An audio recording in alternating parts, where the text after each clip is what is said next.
ओम शांति। आज का स्वमान, मैं सफलता मूर्त आत्मा हूँ। हमें बार बार ये वरदान मिलता है और इस वरदान को साकार रूप में लाने की विधि मिलती है, क्योंकि हम जो भी कर्म कर रहे हैं, चाहे लौकिक के चाहे अलौकिक के, दोनों में महत्वपूर्ण है कि जो कर रहे हैं वैसा उसका फल मिल रहा है या नहीं। तो जिस लक्ष्य को लेके जो कर्म किए जाएं, वो लक्ष्य मिल जाए तो उसको सफलता कहते हैं। तो आज बाबा अपने सब बच्चों के लिए कह रहे हैं कि मेरे सारे बच्चे सेवाधारी हैं और सफलता सब बच्चे प्राप्त कर सकते हैं। छोटे छोटे जो थॉट्स के बीच में अड़चन होती है, वो आज बाबा हमारी निकाल रहे हैं, जिससे सब बच्चे सेवा की रियलिटी को समझ जाएं और उस अनुसार अपना पुण्य बना सकें। तो वो बाबा ने सूक्ष्मता आज समझाई है। पहले बाबा ने सेवा में संगठन का महत्व बताया है कि जहाँ सर्व का उमंग उत्साह है, कोई भी सेवा का कार्य करो तो पूरा संगठन एक जैसे उमंग उत्साह वाला हो। तो जहाँ सर्व का उमंग और उत्साह है, वहाँ बाबा ने कहा कि सफलता समीप आकर गले का हार बन जाती है। कोई भी कार्य में जहाँ यूनिटी है, जहाँ पूरा ग्रुप एक विचार वाला है, उमंग उत्साह वाला है, तो वहाँ सफलता गले का हार बनना मीन्स ईजीली आप आसानी से उस कार्य में सफल हो जाते हो, क्योंकि कोई भी विशाल कार्य में सबकी अंगुली का सहयोग चाहिए होता है। चाहे छोटा बड़ा फिर कोई भी हो, विशाल कार्य में चाहे कोई एक सिर्फ एक छोटे हिस्से में झाड़ू लगा देवे। एक बार मधुबन में कॉन्फ्रेंस हुई थी, पहली कॉन्फ्रेंस, तो बाबा ने कहा था कि चाहे किसी ने सिर्फ टेबल साफ किया हो और कुछ न किया, पर उसके बिना भी तो बात नहीं बननी थी। बाकी सारा कुछ अच्छा हो, टेबल्स गंदे हो, तो भी तो वो जो रियल एक स्वच्छता और किसी भी बात की परफेक्शन होती है, वो प्राप्त नहीं होती है। तो बाबा ने कहा था डस्टिंग, सफाई करने वालों का भी बराबर महत्व है। तो आज बाबा कह रहे हैं किसी भी विशाल कार्य में, तो ये बाबा का विशाल कार्य है ना, नरक को स्वर्ग बनाना, तो सर्व के अंगुली का सहयोग चाहिए होता है। इसलिए यहाँ ईश्वरीय परिवार में कोई भी ये नहीं कह सकता कि मैं सेवा नहीं कर सकता। सबको सेवा का चांस है। कोई ये भी नहीं कह सकता कि मुझे टाइम नहीं मिलता या फिर मेरी तबीयत ठीक नहीं है। बाबा ने कहा तबीयत ठीक नहीं है तो घर बैठ के करो, टाइम नहीं मिलता तो चाहे 10-10 मिनट वाली करो। अब ये कौन सी सेवाएं होती हैं भाई, जो घर बैठ के भी कर सको, जो 10-10 मिनट में भी कर सको। समझते हैं ना हम सारे, क्योंकि महत्व सेवा भाव का ज़्यादा है। आप क्या कर रहे हो उसका महत्व उतना नहीं है, किस भावना से कर रहे हो उसका महत्व है।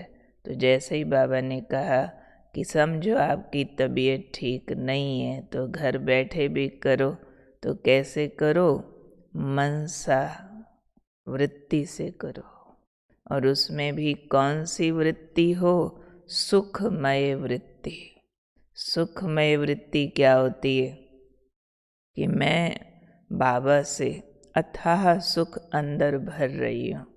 सुख के सागर के ज्ञान से, सुख के सागर के मिलन और प्यार से अंदर जो सुख की वृत्ति बनती है, तो बाबा ने कहा उस सुखमय वृत्ति से सेवा करो तो सुखमय संसार स्थापन हो जाएगा। तो मेरा विचार चला कि हमारा तो असली सेवा का पार्ट ही यही है ना, सुख में रहना और सुख बांटना।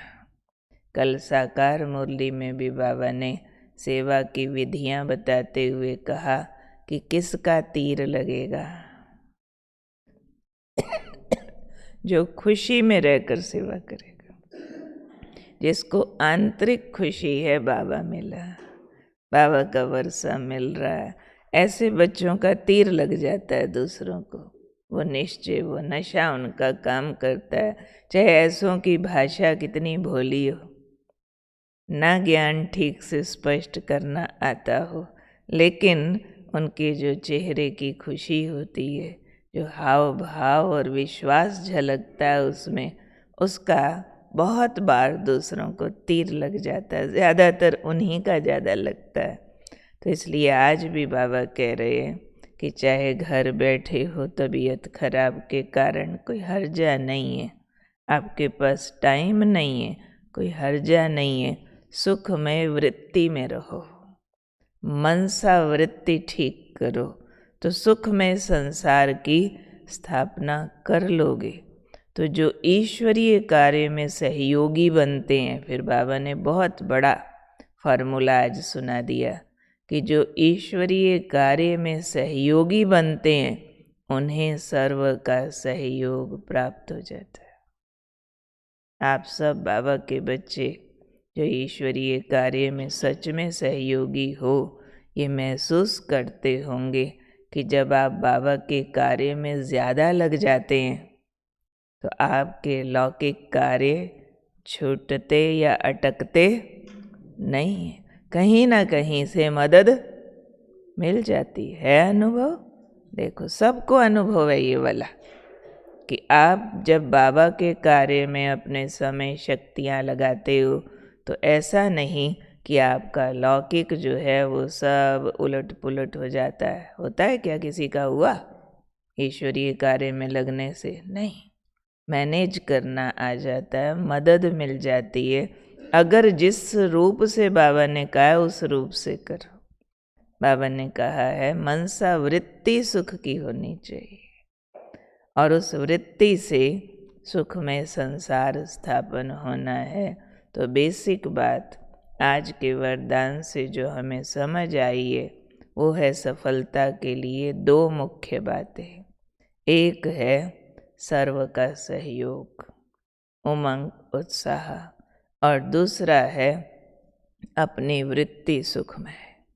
यानी एक तो संगठन में एक रस, उमंग, उत्साह और सहयोग हो, और दूसरा अपनी वृत्ति में सुख की फीलिंग बहुत अधिक हो, अति इंद्रिय सुख। क्योंकि हमारा सारा सेवा का लक्ष्य ही है सुखी रहना, सुखी बनाना। ऐसा ना हो कोई सेवा का पॉइंट बुद्धि में ऐसा अटक जाए जिसमें कोई भी कंपैरिजन, कोई भी तरह की अवगुण दृष्टि या फिर संस्कार का कोई ऐसा टक्कर जो सेवा भी कर रहे हैं और अंदर मन में दुख की फीलिंग भी आ रही है। तो बाबा ऐसों के लिए कहा करते थे कि थोड़ा रुको, भले थोड़ी देर सेवा रोको, और रोक करके मनसा स्थिति ठीक करो, फिर सेवा में लगो, ताकि आपका भाग्य भी ठीक बने और जो लक्ष्य है सेवा का रियल वाला, उस लक्ष्य को रियल रूप से पकड़ा जा सके। नहीं तो सेवा तो सारे कर रहे हैं, लोगों को इकट्ठा कर लेना, ज्ञान सुना देना, भोग खिला देना, बिल्डिंग बना देना, ये करना आजकल कोई मुश्किल नहीं है। एक मुरली में बाबा ने सेवा का ऐसे रियल रहस्य समझाते हुए कहा था कि भीड़ तो नेता भी इकट्ठी कर लेते हैं। आपके कार्यक्रमों में सेंटर्स पे भीड़ आ रही है, वो कोई आपकी सेवा का सफलता का प्रमाण नहीं है कि गिनती ज़्यादा आ रही है। गिनती आ रही है पर शक्तिशाली कितने हैं। लेकिन अब समझो कि आपने कोई को कोर्स कराया और वो ज्ञान में चल पड़ा, क्या इतना काफ़ी है?